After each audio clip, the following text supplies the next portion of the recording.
because the judge didn't want her interacting with other witnesses. But he allowed her back in, and she was there for her friend Shayna Citron's testimony, even hugging and kissing her as she left the stand. It was a bizarre moment in court and caused Andrea to be kicked out for good.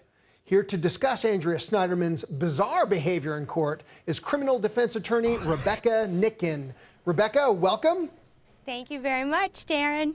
So tell me, have you ever seen anything like this? You're an experienced criminal defense trial attorney. Have you ever seen anything even remotely like this? I've seen manipulation of the jury before, and I think the judge did the right thing. But what's very interesting is I think she's frying herself, because her manipulation is apparent to absolutely everybody, unfortunately, except the jury, which is why I totally understand why the defense attorneys wanted to bring in what happened when she stepped outside of the jury's view. She wanted everybody to see what a great person she is, and she told everybody when she testified, my friends like me so much, I'm very easy to talk to. She gives her a nice big warm hug in front of the jury, walks outside, gets in her face, tells her we're never going to be friends anymore.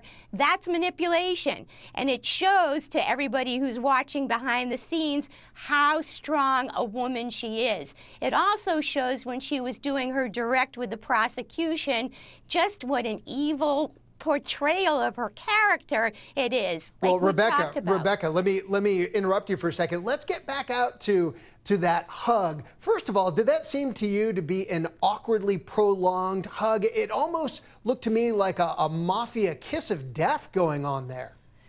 I don't think that's how she intended it. She wanted to show, she's a bad actress. We've already talked about that on In Session, the crying, the no tears. I think in her mind, it meant to be, oh, I'm so warm and I love people, and this is what my personality is like. So it looked like an awkward kiss, like a mafia kiss, like wait till I get you outside. But I think with her personality, she was trying to exude warmth and wonderful friendship. Well, but what happened outside in the hallway is a whole other story, and obviously there weren't cameras there for that, but reportedly there were some words exchanged, and Andrea was very explicit that Shayna was no longer a friend, and maybe at its worst she should watch her back. What do you think about that? I think it's true to character, and I think that the defense should be able to bring that in, because it's impeachment of her character. She just put on an act, she did it intentionally, and she gave the wrong message to the jury of what she's all about. So I think that's a great point. So in your view, you think that disconnection, that inauthenticity is something that defense lawyers can now use in their cross-examination? I think they should be able to. And by the way, this threat, if it was a threat out in the hallway, do you think that could be the basis of criminal charges? I don't think they're going to go that far. I think that possibly it was perceived as a threat, but I don't think it's going to go any further than that. I know that she was very uncomfortable and she wanted to check on her children, and she may feel as if, especially now that everybody knows that she's been charged with the crime, it's normal at the point that it's occurring to feel that way, but I really don't think it's going to go any further. Well, the prosecutor in the case, Don Geary, told the court why he felt Andrea Sneiderman should no longer be allowed in court. Let's take a listen to that. Okay. The state's purpose is to convict the man that murdered Rusty Sneiderman. And I wish the victim could be here. I no longer have the opinion that she can be and make sure our trial's protected.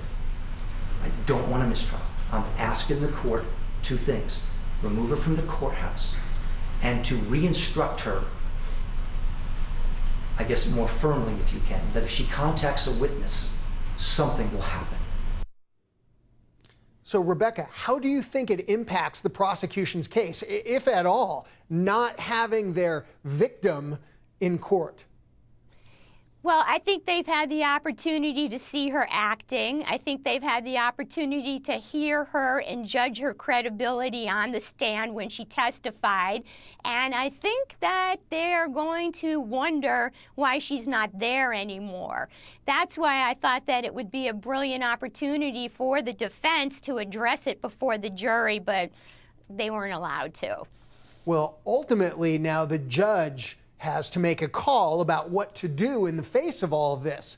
So let's listen to what the judge had to say in ruling on the prosecution's request. Let's go to that tape. I am going to, at this point in time, direct that Ms. Sneiderman be removed from this courtroom and not have any direct or indirect contact with any witness or potential witness. She is still under subpoena. And I will say it as firmly as I can, do not talk to, do not contact either directly or indirectly any witness or potential witness in this particular matter. Do not communicate with them on any level whatsoever. And I will deal with any other violation at that point in time. Also, based upon the state's request, I'm going to have her removed from the courthouse so that I can conduct this trial in a fair and just manner to the best of my abilities. Amazing. Rebecca, have you ever in your years of practice seen a judge make that kind of a dramatic move? In my years of practice, unfortunately, I have. It's not the norm, but there's always witnesses trying to get their point across.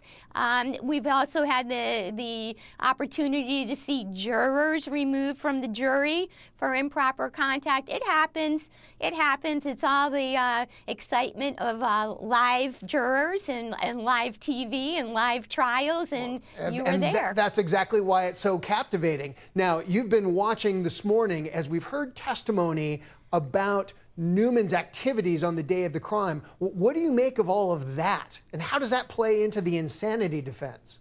Well, I'll tell you, initially, I was like everybody else, I was thinking, my goodness, that's an awful lot of planning, and it's actually going to crush the defense of insanity, because look at how much work he did to evade being caught.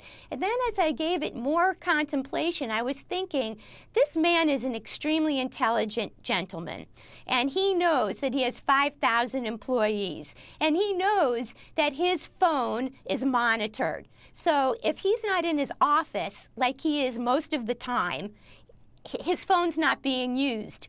How could he not know that they were going to be able to detect that he's supposedly in his office 2 hours earlier than all of the other days of his how many years, and he never used his phone till afternoon?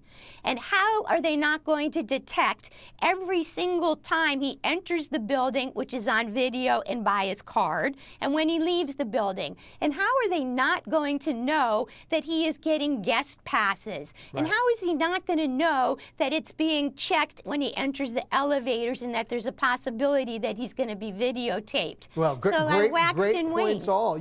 Rebecca, great points all. I hope that the defense can rip a page out of your playbook, because those are awesome points.